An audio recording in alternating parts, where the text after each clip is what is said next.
Hi, I'm Wendy Shawn Prince. Welcome to my second podcast, Creating the Ideal Inclusive Learning Environment. As an educator, I see the need to create an ideal inclusive learning environment where all students have access to learning experiences that respects diversity, promotes participation, eliminates obstacles, and anticipates and considers a broad variety of learning needs and interests.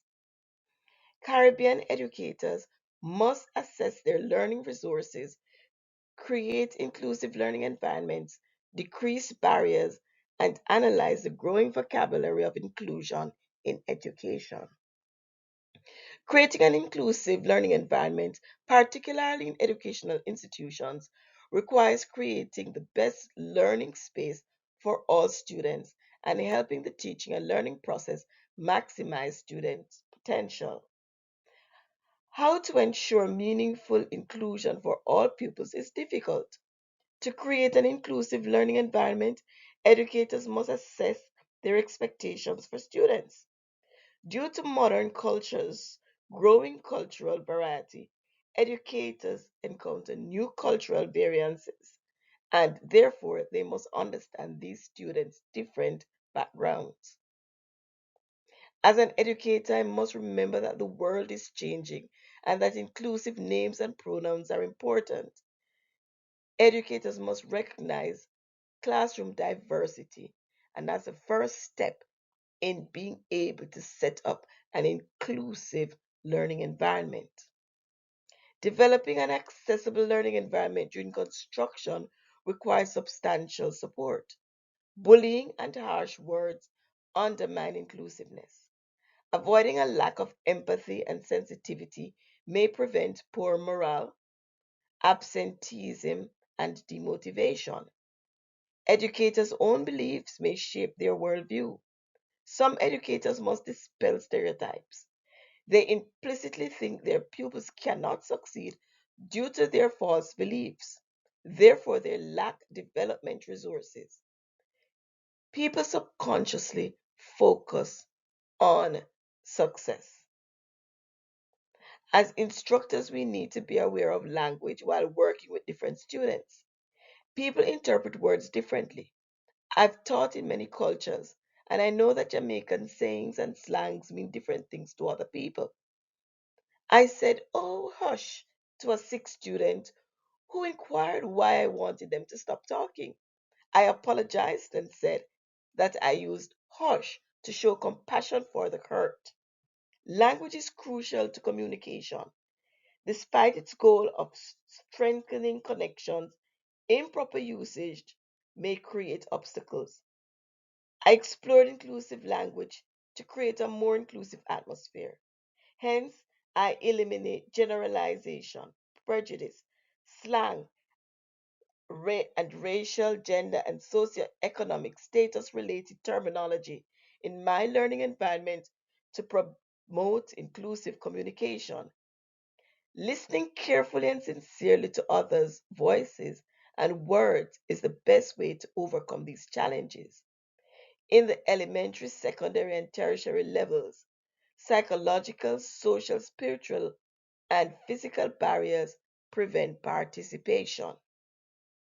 Mutual respect, successful professional relationships, clear communication, established expectations, and critical self reflection provide for inclusive learning. This space allows individuals of many cultures to express themselves. Planning collaborative activities. According to Cowan, 2006, educators are increasingly challenged to develop creative methods for making content accessible to various learners. Engaging students has always been a struggle for some educators.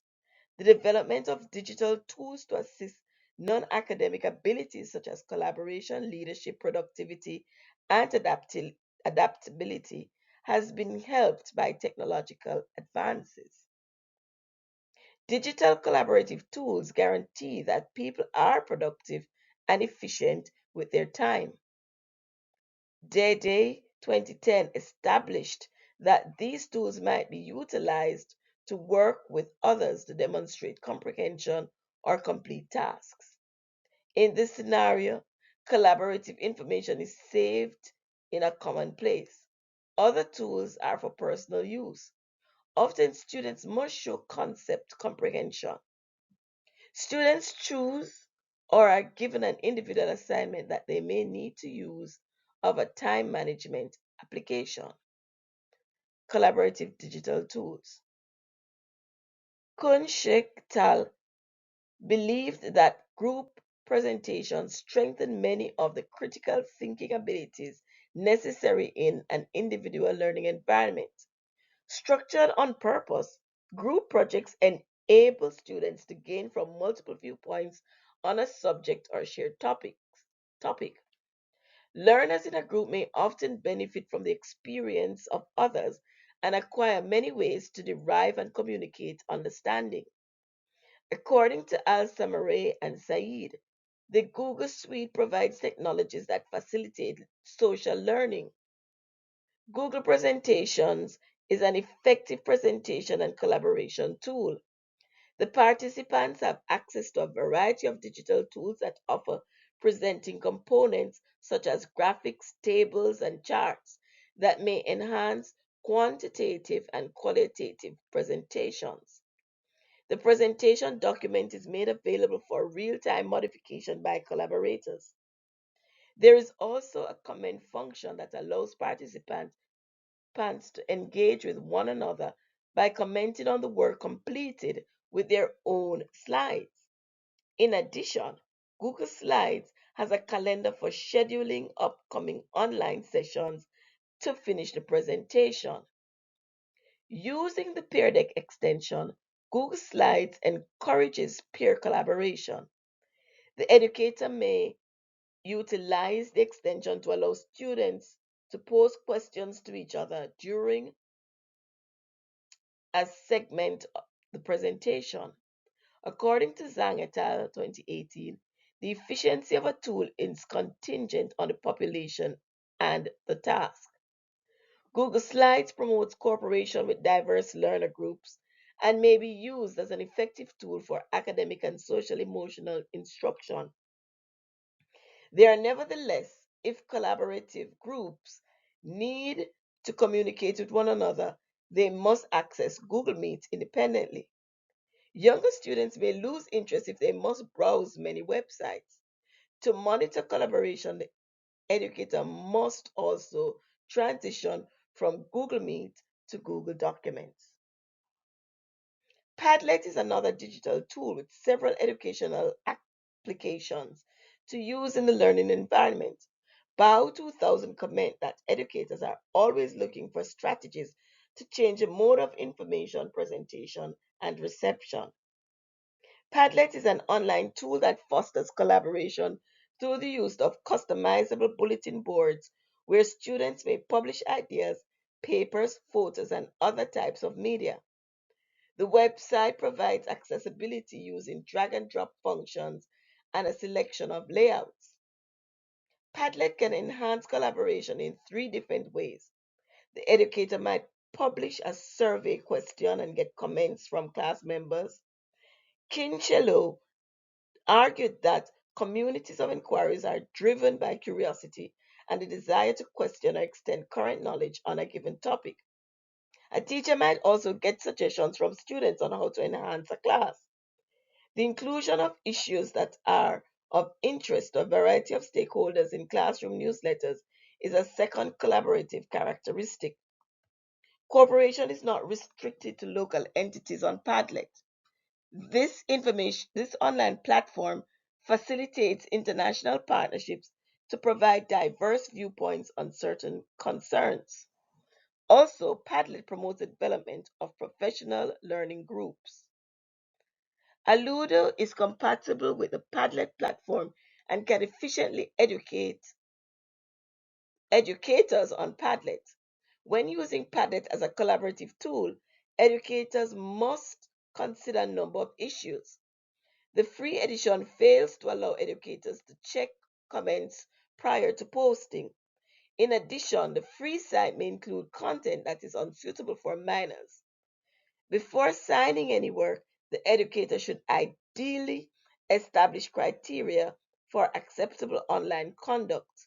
Only the educator should have administrator credentials for the free Padlet site. In conclusion, the collaborative digital tools are based on capacity and access for everyone. Stout et al. 2016 agree that the Google Suite is the best adaptable collaboration tool available. Google Suite has a vast array of apps that facilitate communities of inquiry. Google Classroom is a repository for all multimedia assignments and tasks. Google Forms may facilitate polling and file exchange between the educator and students. Self-grading enables for immediate feedback and remedial action. Google Hangouts allow group presentations and peer-to-peer sessions that the educator may oversee. With online educational systems, safety is also always a worry. With a paid membership, however, additional online security protections are enabled to safeguard vulnerable groups.